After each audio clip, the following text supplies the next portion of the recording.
مزید کچھ بات کریں سیاسی منظرنامے سے۔ پاکستان تحریک انصاف کراچی ڈویژن کے سینئر نائب صدر اور سابق ایم این اے فہیم خان کے گھر پر رات گئے پولیس کا چھاپا۔ فہیم خان اپنی رہائش گاہ پر موجود نہیں تھے۔ فہیم خان کی اپنی رہائش گاہ پر حملے کی شدید مذمت، کہا سندھ پولیس گھبرا چکی ہے، عوامی احتجاج کرنا جرم بنا دیا گیا۔ اعلیٰ حکام کو کہتا ہوں کہ غیر قانونی اقدامات اور پولیس کے ذریعے ہراساں کرنا اب بند کیا جائے۔ ہم پرامن اور قانون کو ماننے والے لوگ ہیں۔ اس کارروائی کے پیچھے سندھ حکومت کی بوکھلاہٹ شامل ہے۔ پاکستان تحریک انصاف کراچی ڈویژن کے صدر راجہ اظہر کی بھی چھاپے کی شدید مذمت۔ تحریک انصاف کے رہنما رکن قومی اسمبلی جنید اکبر نے استعفیٰ دے دیا ہے۔ ٹویٹ کرتے ہوئے جنید اکبر نے لکھا کہ تحریک انصاف کے فیصلوں میں میرا کوئی اختیار نہیں ہے، نہ بانی پی ٹی آئی تک میری رسائی ہے، اس لیے میں کور کمیٹی سے استعفیٰ دیتا ہوں۔ پی ٹی آئی میرا گھر ہے، میں کسی گروپ کا حصہ نہ ہوں نہ بنوں گا۔ بانی پی ٹی آئی پر جان بھی قربان ہے۔ مخصوص لوگ بانی پی ٹی آئی سے ملنے جاتے ہیں لیکن ہمیں ملنے نہیں دیتے۔ ہمیں صرف یہی بتایا جاتا ہے کہ موجودہ پارٹی پالیسی بانی پی ٹی آئی کی ہے۔ سارے فیصلوں کے بینیفیشری یہی لوگ اور ان کے خاندان اور دوست احباب ہیں۔ میں کارکنان کی گالیوں کا حصہ نہیں بننا چاہتا۔ وزیر اعظم پاکستان شہباز شریف کا چیئرمین ڈاکٹر خالد مقبول صدیقی سے ٹیلی فونک رابطہ۔ ترجمان ایم کیو ایم کے مطابق وزیر اعظم نے وفاقی بجٹ کی منظوری میں تعاون پر ایم کیو ایم کے ساتھ اظہار تشکر کیا۔ دونوں رہنماؤں کا مستقبل میں تعاون جاری رکھنے پر اتفاق کیا گیا ہے۔ مزید بات کریں، قومی اسمبلی نے الیکشن ایکٹ ترمیمی بل 2024 کثرت رائے سے منظور کر لیا ہے، جس کے بعد الیکشن ٹریبونلز میں اب ریٹائرڈ ججز کو بھی شامل کیا جا سکے گا۔ الیکشن ایکٹ 2017 میں ترمیمی سے متعلق قائمہ کمیٹی برائے پارلیمانی امور کی رپورٹ رانا ارادت شریف نے ایوان میں پیش کی۔ الیکشن ایکٹ ترمیمی بل 2024 منظوری کے لیے وزیر قانون اعظم ریٹائرڈ نے قومی اسمبلی میں پیش کیا۔ کراچی میں بجلی کی بندش کے خلاف عوام سڑکوں پر نکل آئی۔ مختلف علاقوں میں احتجاج، سڑکیں بلاک کر دی گئیں۔ احتجاج کے باعث گاڑیوں کی لمبی قطاریں لگ گئیں۔ کراچی مامارے موڑ کے قریب کلکٹر کے خلاف شہریوں نے شدید مظاہرہ کیا۔ پولیس کی بھاری نفری نے مظاہرین کو منتشر کرنے کی کوشش کی اور کئی افراد کو گرفتار بھی کر لیا گیا۔ غریب آباد میں بھی بجلی کی عدم فراہمی پر علاقہ مکینوں نے احتجاج کیا۔ احتجاج کے باعث اطراف کی شاہراہوں پر ٹریفک جام رہی۔ گروہ مندر لسپیلا روڈ پر علاقہ مکینوں نے پانی اور بجلی کی عدم فراہمی کے خلاف احتجاج کیا۔ مظاہرین نے سڑک کے دونوں ٹریفک کے لیے بند کر دیے۔ خداداد کالونی کے رہائشیوں نے شاہراہ قائدین پر کلکٹر کے خلاف شدید احتجاج کرتے ہوئے سڑک بلاک کر دی۔ ٹریفک پولیس نے گاڑیوں کو متبادل راستوں کی جانب موڑ دیا ہے۔ وزیر دفاع خواجہ آصف نے کہا کہ افغانستان میں دہشت گردوں کی محفوظ پناہ گاہیں موجود ہیں۔ افغانستان سے پاکستان میں دہشت گردی ایکسپورٹ ہو رہی ہے۔ پاکستان کو عوام کی حفاظت کے لیے جوابی کارروائی کا پورا حق حاصل ہے۔ افغانستان کے معاملے پر سیاست نہیں کرنی چاہیے۔ افغانستان سے جناب ڈپٹی اسپیکر، افغانستان سے ہماری سرزمین پہ دہشت گردی ایکسپورٹ ہو رہی ہے۔ اپنی عوام کی حفاظت کے لیے، کے پی کی عوام کی حفاظت کے لیے، بلوچستان کی عوام کی حفاظت کے لیے، باقی پاکستان کی عوام کی حفاظت کے لیے ہمیں یہ حق پہنچتا ہے۔ Chairman P T I barrister گور علی خان کہتے ہیں کہ حکومت میں برداشت نہیں ہے، ان کو نہیں معلوم کہ اپوزیشن کیا ہوتی ہے۔ انہوں نے مزید کہا کہ امریکی ایوان نمائندگان کی قرارداد کو امریکی حکومت کی مداخلت نہیں کہا جا سکتا۔ حقیقت یہ ہے کہ حکومت انتخابات کے معاملے پر تحقیقات نہیں کرنا چاہتی۔ امریکہ نے ہاؤس آف ریپریزنٹیٹیو کے 368 ممبران یہ کہہ رہے ہیں کیوں نہ ہو ان کی انویسٹیگیشن انکوائری جو کہ آلریڈی ہو رہی ہے، اور یہی ہم کہہ رہے تھے کہ یہ انکوائری ہوگی تو الیکشن کمیشن ہی نے کرنا ہے۔ الیکشن کمیشن کے سارے پٹیشنر پڑے ہیں اور اسی سے تو آپ انکوائری نہیں کروانا چاہتے۔ اعتزاز احسن نے کہا کہ امریکی قرارداد کی وجہ سے مسلم لیگ نون کی پریشانی میں مزید زیادہ ہو چکی ہے۔ حالانکہ امریکی قرارداد نان بائنڈنگ ہے، جس کا کسی پر کوئی اثر نہیں ہے۔ امریکی قرارداد کی وجہ سے وزیر اعظم نے اپوزیشن لیڈر سے مصافحہ کیا اور کہا کہ جیل میں کوئی تکلیف ہے تو سیٹل کرتے ہیں۔ جیل میں تکلیف والی بات کرنا دراصل بانی تحریک انصاف کے لیے حکومت کا ایک پیغام تھا۔ امریکہ میں جو قرارداد ایک نان بائنڈنگ قرارداد، وہ کسی پہ اس کا اثر بھی نہیں ہے، وہ پاس ہوئی ہے تو وزیر اعظم اسی دن اٹھ کے جا کے اور لیڈر آف دی اپوزیشن کو جا کے مصافحہ ان سے کیا، اور اسی دن انہوں نے کہا ہے کہ آپ کو جیل میں کوئی تکلیف ہے تو آپ بتائیں، ہمارے سے سیٹل کریں گے۔ یعنی یہ کس کو کہا کہ جیل میں کوئی تکلیف؟ یہ انہوں نے عمران خان کو کہا، بانی تحریک انصاف۔ بات کریں، قومی اسمبلی میں امریکی کانگریس کی قرارداد کے خلاف قرارداد منظور کر لی گئی۔ قرارداد رکن اسمبلی شائستہ پرویز ملک نے پیش کی۔ قرارداد میں کہا گیا ہے کہ پاکستان اپنے داخلی معاملات میں مداخلت برداشت نہیں کرے گا۔ یہ ایوان امریکی قرارداد کو مسترد کرتی ہے۔ امریکہ کے ساتھ دو طرفہ برابری کی سطح پر تعلقات چاہتے ہیں. عالمی طاقتوں کو زیب نہیں دیتا کہ کسی ملک میں مداخلت کرے. امریکہ غزہ اور کشمیر میں مظالم کا نوٹس لے. جو ملک پاکستان کے اندرونی معاملات میں مداخلت کر رہے ہیں ان کو انکریج کر رہے ہیں. ہمیں سب کو کنڈیم کرنا چاہیے, سب کو کنڈیم کرنا چاہیے کہ آج شرم آنی چاہیے ان لوگوں کو.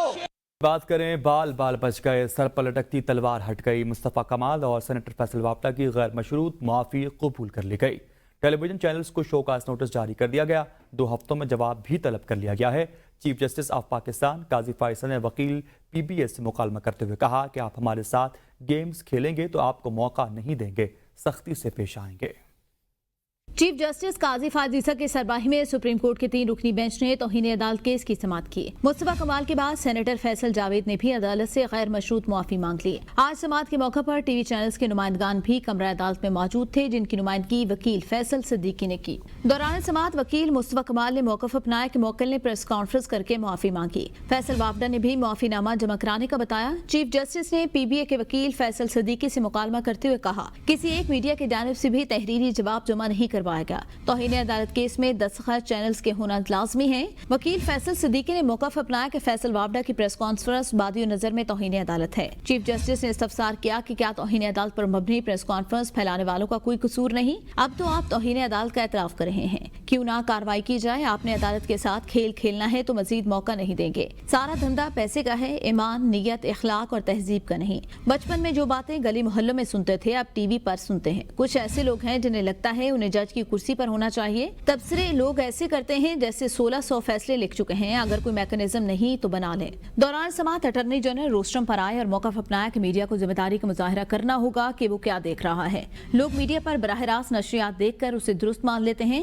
رؤف حسن کی پریس کانفرنس کا حوالہ دیتے ہوئے کہا کہ کچھ مزید پریس کانفرنس میں بھی توہین آمیز الفاظ استعمال ہوئے. سماعت دوبارہ شروع ہوئی تو پارلیمنٹیرین فیصل وابڈہ اور مصطفیٰ کمال روسٹرم پر آ گئے. معافی مانگی, جس پر چیف جسٹس نے کہا غیر مشروط معافی آ گئی ہے, معاملے کو مزید آگے نہیں بڑھائیں گے. عدالت نے دونوں کی غیر مشروط معافی منظور کر لی. عدالت نے ٹی وی چینلز کو شوکاز نوٹس بھی جاری کر دیے. عدالتی عظمیٰ نے اپنے حکم نامے میں کہا کہ شوکاز نوٹس کا جواب چینلز مالکان اور چیف ایگزیکٹو کے مشترکہ دستخط سے جمع کروائے جائیں گے. شوکاز نوٹس کے جواب میں پریس کانفرنس سے کمائی کی تفصیل بھی دی جائے. عدالت نے 2 ہفتوں میں چینل سے جواب طلب کر لیا. عدالت نے ریمارکس میں کہا 2 ہفتوں میں جواب جمع کروا دیں, سماعت کی تاریخ بعد میں رکھ لیں گے. وزیراعظم پاکستان شہباز شریف نے کہا ہے کہ اس وقت دہشت گردی کے خلاف جنگ عروج پر ہے. خیبر پختونخوا کو 95 ارب روپے دیے گئے لیکن CTT قائم نہیں ہو سکا. NFC ایوارڈ میں صوبوں کو حصہ دیا گیا. قومی اسمبلی میں اظہار خیال کرتے ہوئے انہوں نے کہا کہ ہم چیف سیکرٹری کے لیے 3 ناموں کا پینل دے چکے ہیں. انہیں چیف سیکرٹری کے نام پسند نہیں تو ہم اور نام دیتے ہیں. 2010 میں آخری NFC ہوا تھا اور 4 صوبوں نے اس وقت کے وزیراعظم اور صدر کے ساتھ مل کر NFC کی منظوری دی تھی. فرنٹ لائن جو تھے سولجرز وہ KP کے تھے اور بڑی بڑی عظیم قربانیاں دی گئیں, اس میں کوئی دو رائے نہیں بالکل, جس کو تاریخ ہمیشہ یاد رکھی. اسی حوالے سے اس NFC ایوارڈ میں خود اس میں شریک تھا, بلکہ جو آخری میٹنگ پنجاب میں ہوئی پھر بلوچستان میں جا کے ہم نے اس کو سائن کیا اور پرائم منسٹر یوسف رضا گیلانی صاحب کی سربراہی میں یہ سارا کام ہوا. یعنی صوبوں کے جو حصے ہیں اس سے پہلے جو رکھا گیا 1% شیئر KP کا جو آج تک چلا آ رہا ہے اور ہمیں اس کے اوپر آج بھی کوئی اعتراض نہیں, خوشی ہے. 590 ارب روپے KP کو ملے لیکن کسی صوبے کو اس میں ایک دہلا نہیں ملا ماسوائے KP کے, لیکن آج تک CTD وہاں پر قائم نہیں ہو سکا. ہم نے 3 ناموں کو پینل دیا جو ایک ٹریڈیشن ہے. 3 ناموں کا اپنا پینل دیا KP کو, اس میں سے کوئی بھی چوز کر لیں. ابھی تک انہوں نے اس کے اوپر فیصلہ نہیں دیا. اور بتائیں ہمیں 3 نام ان کو دیے ہیں, ان کو اگر وہ نہیں پسند تو ہم ایک اور پینل دے دیتے ہیں. لیکن ملک میں ٹیکسز ٹو GDP کی شرح 9.5% نہیں رہ سکتی, اس کی متحمل نہیں ہو سکتے, اسے 13.5% پر لے جانا چاہیے. وزیر خزانہ محمد اورنگزیب کا 2 ٹوک جواب. ایوان میں اظہار خیال کرتے ہوئے کہا کہ اس سلسلے میں لیکیج, کرپشن اور چوری کو روکنا ہے. FPR میں اصلاحات کرنی ہے, اس کی ڈیجیٹلائزیشن بھی کرنا ہوگی. آئندہ سال کے لیے ہم نے نان فائلرز کے لیے ریٹس کو بہت بڑھا دیا ہے تاکہ وہ 3-4 بار سوچے کہ اس ملک میں ٹیکسز ادا کرنے چاہیے یا نہیں.